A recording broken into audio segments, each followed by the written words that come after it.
नमस्कार सभी छात्रों का रामानंद क्लासेज में स्वागत है। तो आशा है आप सभी मैथ की बैंकिंग की वीडियोस देख रहे होंगे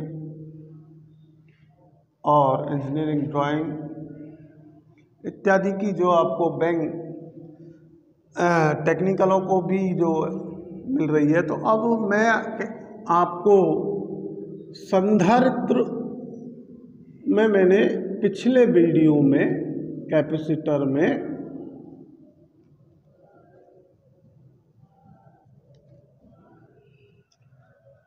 परीक्षण और दोष बताए थे, जिसमें हमने ये देखा था, थोड़ा सा रिवाइज कर लें कि डीसी संधारित्रों में सामान्य प्रतिरोध परीक्षण और होल्डिंग टेस्ट आवेश धारण परीक्षण के द्वारा हम किसी भी दोष और आवेश की स्थिति का पता चला सकते हैं। और एसी संधारित्रों में हम सामान्य प्रतिरोध परीक्षण और सीधी चिंगारी जांच, जो जिसका मैंने आपको बताया था कि निश्चित मूल्य का प्रतिरोध लगाते हैं, वो प्रतिरोध भी वैल्यू आपको बता दी। अब कुछ और बातें भी हैं जो संधारित्र के बारे में हैं। सबसे पहली कार्यों के हिसाब से लेके चल रहे हैं। अब तक आपने जो देखा है उसका पूरा निचोड़ देखें आप, कि पहला कार्य मैंने ये बताया था कि ये धारा को लीड कर देता है। कैपेसिटर जो है वो धारा को लीड कर देता है।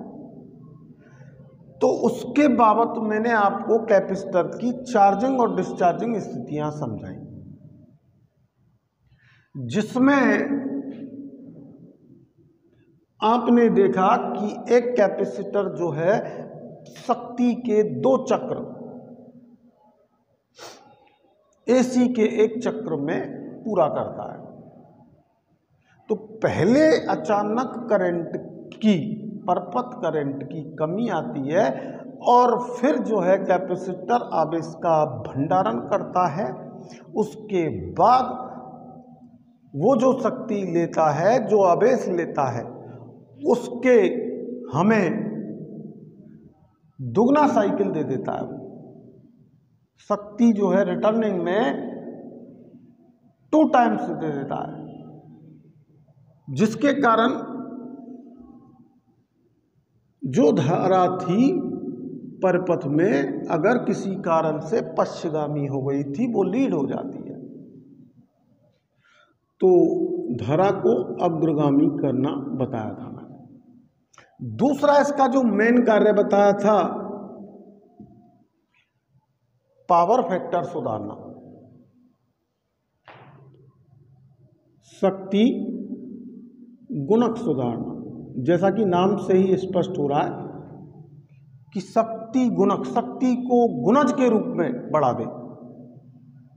वो कारक जो किसी परपथ में, एसी परपथ में शक्ति को गुणक में बढ़ाता है, वो पावर फैक्टर होता है। हालांकि मैंने आपको वैसी सारी जो है प्रैक्टिकली और थ्योरेटिकली परिभाषाएं बता चुका हूं।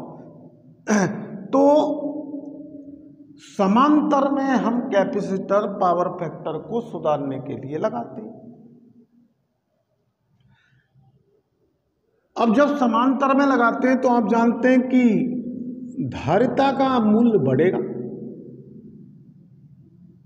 कैपेसिटेंस का मान बढ़ेगा, और कैपेसिटेंस का मान बढ़ेगा तो पावर की साइकिल भी बढ़ेंगी, और पावर की साइकिल लाइन में या परपथ में जब बढ़ेंगी तो शक्ति गुणक के रूप में बढ़ जाएगी, और उस कैपेसिटर को समांतर में लाने से पावर फैक्टर इंप्रूव हो जाएगा। तीसरा जो कार्य मैंने आपको बताया था वो था आर्क को शमन करना, चिंगारी को दबाना। अब कैपेसिटर को यहां भी मैंने समांतर में बताया कि परपथ में समांतर में लगाया जाना चाहिए। तो स्थिति वही होगी कि हम चिंगारी या आर्क किसे कहते हैं, वायु के इलेक्ट्रॉन्स के वायु में कूद जाने को हम स्पार्किंग कहते हैं। तो जो इलेक्ट्रॉन वायु में आए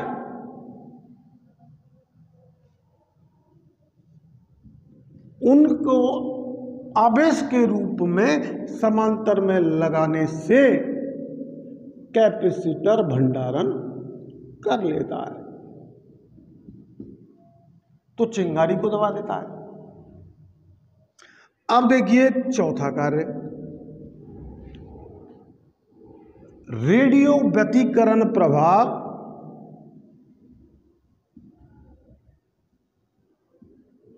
रेडियो इंटरैक्शंस और स्ट्रेकोस्कोपिक प्रभाव।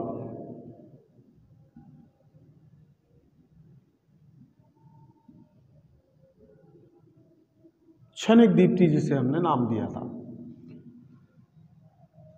देखिए जो चैनल पर नए हैं वो कैपेसिटर की सारी वीडियो देखें, उनको सारी चीजें स्पष्ट हो जाएंगी। ये दो प्रभाव जब खत्म करने होते हैं तो फिर कैपेसिटर श्रेणी में जोड़ा जाता है। कैसे जोड़ा जाता है? श्रेणी में। तो ट्यूबलाइट में क्षणिक दीप्ति यानी प्रदीप्ति लैंपों में क्षणिक दीप्ति प्रभाव होता है।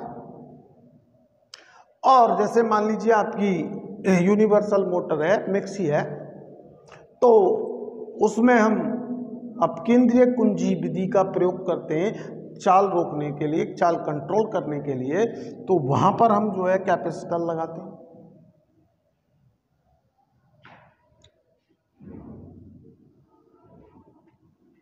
और यहां मैंने दो जगह आपको क्या बताया, समांतर में लगाते हैं। ये तो कैपेसिटर को कैसे परपथ में क्यों जोड़ेंगे ये हुआ। अब कुछ क्वेश्चंस हैं जो एग्जाम में आए हुए। उनमें पहला क्वेश्चन है कि 3 कला 3 फेज लाइनों में पावर फैक्टर सुधारने के लिए आप जो है कैपेसिटरों को कैसे जोड़ोगे। तो मैं ये मान लेता हूं कि 500 माइक्रोफेराडे के 415 वोल्ट 500 माइक्रोफेराडे के 3 संधारित्र हैं हमारे पास, 3 कैपेसिटर हैं।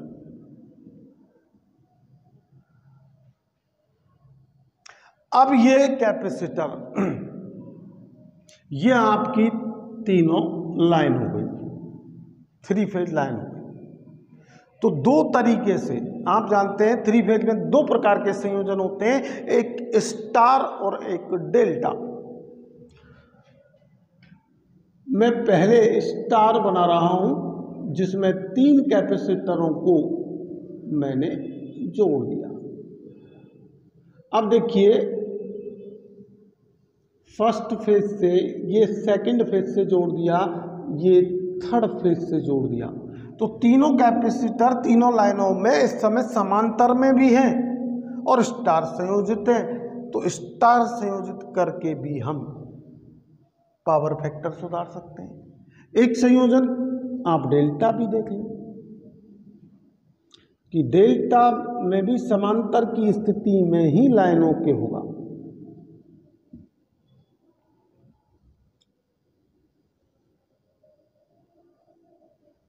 तो अब कैपेसिटर जैसे ही आप डेल्टा में लगाओगे तो आपके समांतर में स्थिति में होंगे और पावर फैक्टर को सुधारेंगे। तो अपन 3 फेज लाइनों का अगर पावर फैक्टर सुधारना है, इम्प्रूव करना है, तो फिर स्टार या डेल्टा संयोजन में लाइन के समांतर में जोड़ दीजिए। आपका पावर फैक्टर इंप्रूव हो जाएगा।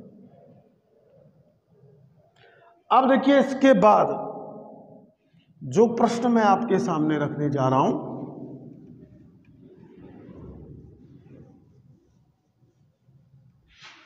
वो कैपेसिटर से संबंधित आवेशन वक्र का है। क्योंकि देखिए आपने आर सी और आर एल, अगर कैपेसिटर या प्रेरक को आप जो है परपथ में जोड़ेंगे तो बिना प्रतिरोध के संयोजित नहीं कर सकते। तो एक तो आर एल, अगर सिंगल आपने इंडक्टर जोड़ा तो आर एल परपथ बनेगा आपका। तो एक तो मैं बता रहा हूं आपको आर एल, और एक मैंने आपको बताया आर सी, प्रतिरोध और कैपेसिटर युक्त परपथ। इन दोनों में परपथों में कोई भी कैपेसिटर या इंडक्टर यानी प्रेरक या संधारित्र आवेशन होने में सबसे पहले कितना प्रतिशत आवेशित होता है? 63%। इसका मतलब डिस्चार्ज कितना हुआ है, चाहे आरएल में जोड़े या आरसी में। तो कैपेसिटर जोड़ रहे हैं तो वो भी सबसे पहले कितना परसेंट चार्ज होगा? 63%। और डिस्चार्ज कितना रहेगा वो? 37%। निरावेशित।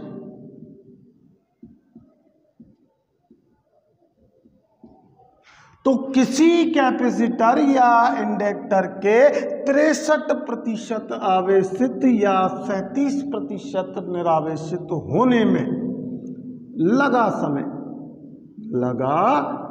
समय हम काल नियतांक या समय नियतांक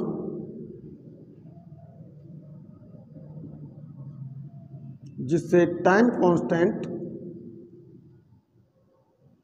कहते हैं कहलाता है। अगर आरएल परपथ में आपको काल नियतांक निकालना है, इसे हम टॉ या कैपिटल टी से व्यक्त करेंगे। तो आरएल परपथ में समय निकालने का सूत्र टॉ बराबर समय नियतांक आर बटे एल सेकंड में, और आरसी परपथ में टॉ या कैपिटल टी बराबर आर इंटू सी सेकेंड। तो आपको एग्जाम में इसके भी कुछ न्यूमेरिकल्स देखने को मिलेंगे। आपको रेजिस्टेंस दे दिया, इंडक्टर की वैल्यू दे दी और आपसे टाइम पूछ लेगा, टाइम कांस्टेंट। आपको रेजिस्टेंस दे दिया, कैपेसिटर दे दिया, तो आपको तो कैपेसिटर में टाइम कांस्टेंट के आधार पर या इंडक्टर में टाइम कांस्टेंट के आधार पर जो है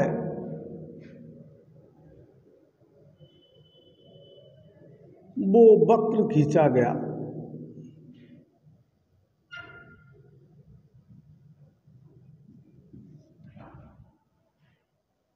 सबसे पहले प्रेरक जो है या कैपेसिटर 63% आवेशित होता है। तो डिस्चार्ज कितना हुआ, यानी 37%।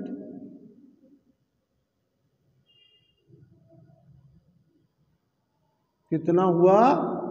37%।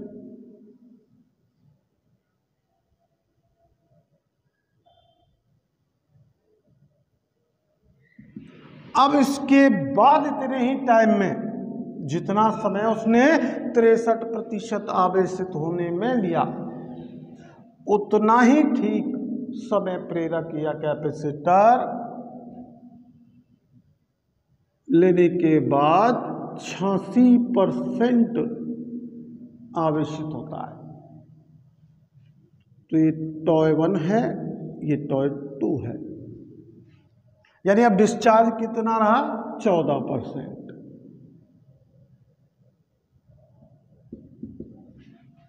अब इतने ही समय में फिर वो 95% आवेशित हो जाता है, यानी डिस्चार्ज अब जो है कैपेसिटर या इंडक्टर 5% शेष रहा। इसके बाद उतने ही समय में फिर 98%, कितना? 98% चार्ज हो जाता है, यानी बचा आपका डिस्चार्जिंग 2%। तो फिर उतने ही समय में ये 99% चार्ज हो जाता है, यानी बचा कितना डिस्चार्ज? 1%। तो ये इसका चार्जिंग वक्र हुआ।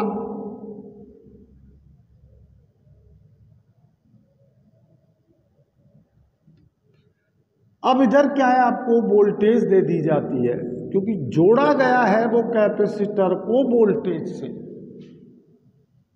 तो अंतिम वोल्टता की वैल्यू दी जाएगी और आपसे पूछा जाएगा कि वक्र दे करके कि T2 या T1 या T3 या T4 या T5 या टॉय 1 टॉय 2 टॉय 4 टॉय 5 पर कैपेसिटर की या प्रेरक की वोल्टेज बताएं। अगर डिस्चार्ज दे दिया गया तो इसी प्रकार आपको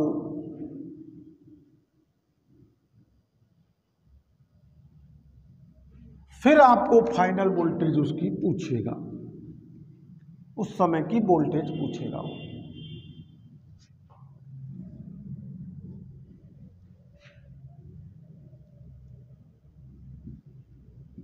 जैसे मैं एक उदाहरण ले लेता हूं कि एक कैपेसिटर जो है उसकी अंतिम वोल्टता 90 वोल्ट है, या 100 वोल्ट मान लेते हैं, जिससे सरल हो जाएगा थोड़ा सा आपका समझना, कि 100 वोल्ट है। अब ग्राफ दे दिया और आपसे कहा कि T2 समय पर वोल्टेज की खपत बताएं, तो कितना? फिर आपको करना कुछ नहीं है, 86 का प्रतिशत हटाना है और इनटू जो वोल्टेज है अंतिम वोल्टेज उसको गुना कर देना है, तो आपके पास कितना आ गया? 86 वोल्ट। अगर उधर दिया होता निरावेशन वक्र तो उस हिसाब से बता देते हैं, परसेंटेज हटा करके और जो वोल्टेज दिया उससे गुणा कीजिए।